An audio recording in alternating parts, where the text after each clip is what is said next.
Mesdames, Messieurs, bonjour. Nous sommes des Gabonais réunis aujourd'hui pour dénoncer la dictature au Gabon. Les élections n'ont pas été transparentes au Gabon. On a assisté à des violations des droits de l'homme. Violation des droits de l'homme au Gabon. Venez nous soutenir. Ça va aller crescendo. Nous dénonçons les violations de la loi électorale au Gabon. Nous dénonçons les massacres et les violations au Gabon. Nous dénonçons les violations des libertés au Gabon. Et nous dénonçons la tentation de tuer à paix. Il y a eu à la télévision, dans les médias gabonais, les médias français n'ont fait que relayer, ils parlent de 3 morts, tandis qu'il y a des preuves, il y a des images, il y a des vidéos qui montrent plus de 22 morts au Gabon. Et c'est ça que nous on essaye de faire ici aujourd'hui, c'est de lutter contre cette désinformation-là, c'est de dire les vérités, dire exactement ce qui se passe. Ils ont triché, c'est vrai, mais ils n'ont pas le droit de tuer les gens. Parce que ces gens-là, c'est des parents, ce sont nos parents, ce sont nos frères. Moi, je suis étudiant gabonais ici en France. Je constate ce qui se passe dans mon pays. Je suis touché, je suis vexé. Aujourd'hui, le Gabon aspire au changement. Aujourd'hui, le Gabon envoie des étudiants boursiers à l'étranger. C'est pour pouvoir développer notre pays demain. Aujourd'hui, moi, en tant qu'étudiant gabonais, je suis ingénieur en informatique télécom. Je souhaite rentrer, aller travailler chez moi, aller développer mon pays. Mais pour pouvoir rentrer dans un pays comme ça, avec un dictateur, ça touche le moral des intellectuels gabonais.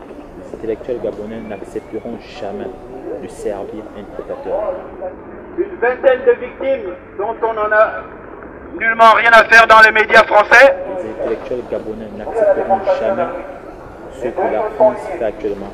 Parce que le président Nicolas Sarkozy était le premier président en Europe à avoir félicité M. Ali Ben Bongo. Ce que les Gabonais n'ont du tout pas apprécié, du moment qu'il n'a même pas encore été validé par la Cour constitutionnelle. Nous voulons une même chose, être libres de choisir nos représentants d'État, de choisir nos présidents, de choisir nos dirigeants. Le Gabon est deuxième leader mondial dans le manganèse. Le Gabon a du pétrole. On dit qu'il a la richesse du Portugal à peu près. Voilà. Le PIB est équivalent à celui du Portugal. Mais comment concevez-vous que le peuple soit aussi pauvre? C'est incroyable. Qu'est-ce que vous allez faire pour continuer à essayer de mobiliser les gens, les Français, la diaspora? Qu'est-ce que vous allez faire? Notre objectif, c'est de pouvoir monter en puissance dans les médias. Comment vous allez faire? C'est notre premier objectif. Si on y arrive, c'est de pouvoir passer dans les chaînes comme TF1, France 2, parce qu'on sait que TF1 et le pouvoir, il y a des relations qu'ils ont qui font en sorte qu'on parle moins du Gabon à TF1, tandis qu'à France 2, on en parle lorsqu'il y a des échauffements au Gabon. Et notre objectif, c'est de pouvoir s'adresser à ces médias-là.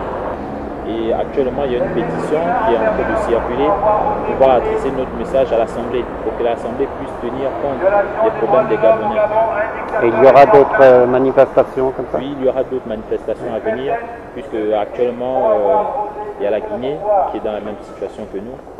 Donc, vous pourriez vous unir. Voilà, on va s'unir avec les Guinéens, avec les Camerounais, avec d'autres associations africaines pour pouvoir avoir plus d'impact au niveau de la communauté renaise et au niveau de la sous-région. Notamment Total,